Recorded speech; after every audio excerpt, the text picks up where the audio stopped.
Lila and one years. The NBA Finals are set, and it's a clash nobody saw coming. Victor Wembanyama's Spurs against the New York Knicks. We're breaking down Wemby's legendary Game 7 performance, where he absolutely dominated, proving his killer mentality is real. But here's the burning question. With Wemby already comparing himself to Jordan, does he have more pressure to win this title than the long-suffering Knicks?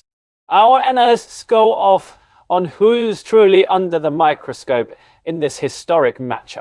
You won't believe the takes.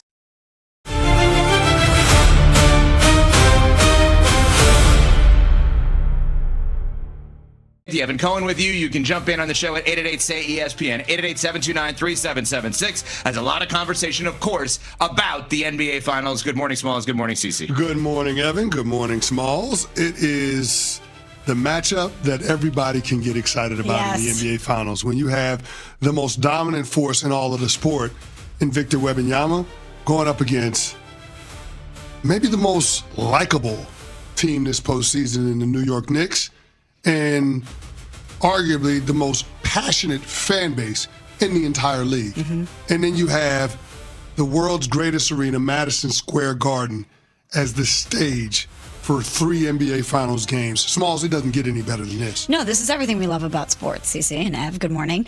This is, as you mentioned, a team playing unselfish basketball in the Knicks that are so likable and so fun, and a long-suffering fan base that has waited a quarter century for this, versus a 22-year-old alien, the likes of which we have never seen. Never seen. He is so rare and so special, and this is what we love about sports. We love to watch greatness on display. We love to watch competition at the highest level, and we want to be emotionally invested. And no matter what side of this thing you're on, whether you want to see the Knicks and Brunson, the Nova Knicks, such a likable team break through, or you want to see the Victor Wembanyama era of the NBA officially take flight, this series has something for everyone. We are so lucky to have this matchup, and I cannot wait to watch it. And Wemby, after the game, after the 111-103 victory over Oklahoma City on Saturday night, talked about where he is in the league right now relative to potential greatness on the horizon. Here's Wemby post-game. Along those lines, after the gold medal game in Paris, you had said you worried for your opponents in a couple years. A couple years later, is this kind of what you had in mind when you said that? Kind of, but I don't worry really for them. I'm not worried. I'm worried about winning. That's what I'm thinking about. I'm worried about winning. That's what I'm thinking about. You're laughing. Why? I mean, this guy, he's that good, but then also he has the mindset to back it up. He's a killer. Absolutely. For as nice as he is, as presentable as he is when it comes to his reputation, this guy wants to cut your heart out every single time he touches the floor. I don't know that we've ever seen something like this. Somebody so physically dominant, such a spectacle, and having the mindset to match. It's the Mamba mentality. It's Jordan. It's that wrapped in a 7-5 package. One of the greatest athletes the sport has ever seen. Smalls, there was a sequence in the third quarter, the beginning of the third quarter in Game 7. Victor Wembanyama caught the ball in the mid-post, didn't take a dribble, 2 steps, and dunked the basketball on J. Will and SGA. He caught the ball damn near at the free throw line, outside of the paint. Didn't dribble the ball, 2 steps, dunked on not one, but 2 people. We've never seen that before. We're running out of adjectives to be able to describe this dude. All I can say is this. For a team that had very little to no Game 7 experience, I think there were 2 players on that roster that had actually won Game 7s in the NBA postseason prior to Saturday night. The San Antonio Spurs showed up, and they took it to the reigning defending champs on their home court. Mm-hmm. And it started with that dude, Victor Wembanyama, setting the stage. He's the youngest player in NBA history to lead his team in points per game and rebounds per game entering the NBA Finals. He beat Tim Duncan, ironically enough, for the youngest player to do that in NBA history. He set the tone early. He got the first bucket of the game off the glass, maybe an ode to Tim Duncan. And then the give and go where he dunked on Chet Holmgren. Oh, was he there? We'll get to that. I didn't know he was there. But that play, that set the tone for everything else, as far as I was concerned. The gravity of Wemby on the offensive end created opportunities for everybody else on San Antonio to get open shots, and those dudes, by and large, knocked them down. Outside of the Spurs' big three of Steph Castle, Dylan Harper, and Victor Wembanyama, the team went 12 of 29 from behind the arc. And let me tell you something. If the others from San Antonio shoot 40% or better from the three-point line, they are unbeatable. They shot 41% from the three-point line in Game 7. If those others outside of the big three can shoot like that with open looks, you're not beating this San Antonio Spurs team. You're just not. They are really good. And he is really special. And to think at 22 years old that he has this type of a skill set, that he's refined it to this level at 22 is scary to think about what's coming down the pipeline. And when you think about the greatest that we have seen, not only do they have it from a physical standpoint, they have it from a mental standpoint, and they have it from a competition standpoint. To think that he looked at SGA getting the MVP trophy and he was like, okay, you're going to take my hardware, watch this. And he beat, as you said, Cece, the defending champs on their floor. And he was like, now it's your turn to watch me get a trophy.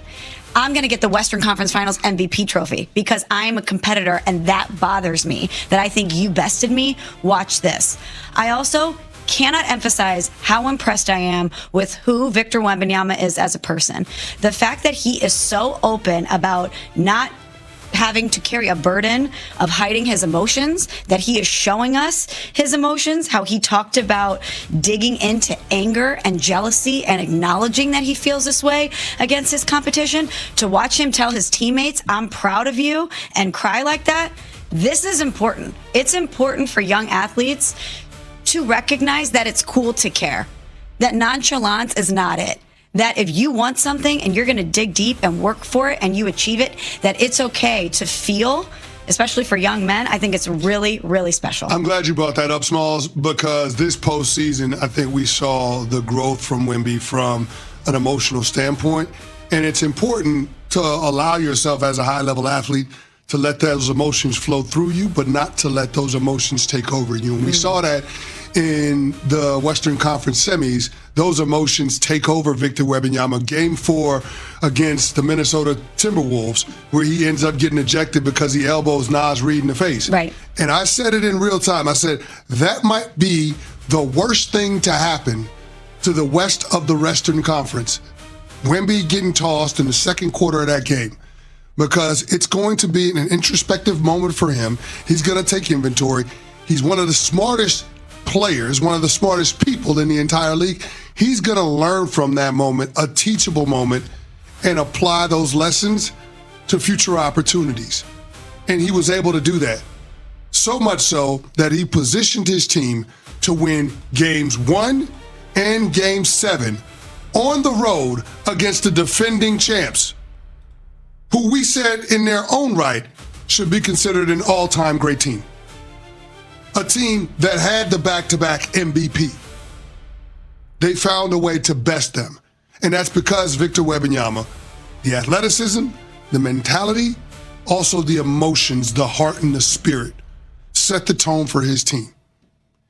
It's special, Smalls. And I'm not just talking about from an athleticism standpoint, from a physique standpoint. Victor Wembanyama is everything that you want your best player to be. What he has done and what they have done is amazing. And what he has done is amazing if he compared himself to guys like Giannis and Jokic and SGA. But he doesn't. You got to win now. Because it's Michael. That's who he compares himself to. It's Michael. It's Kobe. It's Tim Duncan. It's 5 or more. You want to get to 5 or more? You got to win this one now. No, I'm not kidding. It's really important to think about this. You cannot say he's ahead of schedule unless he finishes the job. He's gonna have an opportunity to finish the job. We can't just assume titles in the future, which we have all done. But with this guy, this can't be a Marino moment. So if he wants to beat Michael, which he is so open that he wants to be the greatest ever. He doesn't back down from that. Right. We love Giannis. We love Jokic. We love SGA. They're awesome players. They are not the greatest ever. You want to be the greatest ever? Get one ahead of schedule. You have 4 more to go. He cried the other night, as he should, because it was an emotional, amazing moment to beat this Oklahoma City team. You want to be like Mike. It doesn't matter if you beat Oklahoma City if you don't beat the Knicks. You got to get one early. Mike didn't get one this early. LeBron didn't get one this early. Kobe didn't get one, I don't think, this early, did he? Because he had those years. Maybe Kobe may have gotten one, but it wasn't really his team. It wasn't his team. It was Shaq's team. You want to be considered the greatest ever, which he's pretty open about the fact that this is his goal. And he, so far, is on track. Get one ahead of schedule. Getting to the finals ahead of schedule, LeBron did that in 07. Right? LeBron got to the finals ahead of schedule. Man, you look at that team he took to the finals. Unbelievable. But he lost. Unbelievable in the worst way. Unbelievable that he took them to the finals. That's what I'm saying. It's not an all-star team. Yeah. This group that he has now is going to be an all-star team. Steph Castle is going to be an all-star. Dylan Harper is going to be an all-star. Julian Champagny is not going to be an all-star, but he's going to star in his role, cut by Daryl Morey. Shout out to Daryl Morey. Yeah, cut by Daryl Morey. I'm just like, you want to be what you say you want to be, which I think he is trending in an unbelievable direction. You got to finish the job now.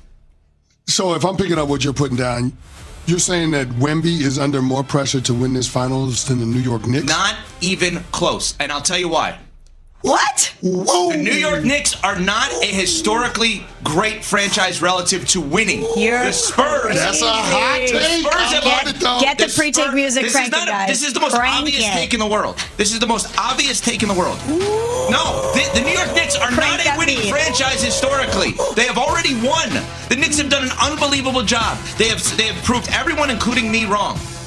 What's happening now is you're talking about the most important franchise in this finals, New York Knicks. The best franchise in the finals historically, Spurs. 5 titles. 5 titles. Yes. You want to be like Duncan? Go get one now. Which is why the Knicks have way more pressure on them. No. Because with the Spurs, you know how steady they are, how consistent they are. Wemby's 22 years old. Yeah, and this is just the beginning of what could be a long road for him. If you're the Knicks, how do you know that you're going to even be able to get back here? You don't know what the East is going to look like. The Celtics are going to be back. You don't know where Giannis is going. You don't know what's going to happen with the complexion of your team. You cannot bank on future success if you're the Knicks and you're playing the best basketball out of anybody. No, I think they've already proven so many people wrong. Life is about proving people right. Wemby has to prove people right here. You want to be compared to Michael? No. Get one before Michael ever did. You don't think that Mike Brown needs to be proven right? You don't think that Jalen Brunson needs to be proven right? You don't. He has been. Jalen Brunson and Mike Brown. Can you say that he is a guy that you could build a championship franchise around unless he wins a championship? No, he's there. I'm wrong. Mike Brown, I was right about. You are wrong. You are. I'm wrong about Jalen Brunson. He's wrong. Jalen Brunson. Jalen Brunson's awesome. The Knicks have accomplished a goal, getting to the finals. That's awesome. They have 4 more to go. Jalen Brunson's not comparing himself to Michael Jordan. Michael Jeffrey Jordan. Michael Jeffrey Jordan. It's just great to be a part of the show where 2 people are arguing and I'm not one of them. Give it time. This is awesome. You're going to have to pick a side. You're going to have to pick a side. Here's your telephone number to be a part of the show. We will continue this conversation. Plus, what happens next with the Thunder? We'll get to that next. We're on Sportsmanlike, presented by Progressive Insurance. The NBA Finals on ESPN Radio. The showdown begins. The New York Knicks and the San Antonio Spurs. The best of 7 games. Coverage begins Wednesday at 7:30 Eastern with tip-off at 8:30 Eastern on ESPN Radio and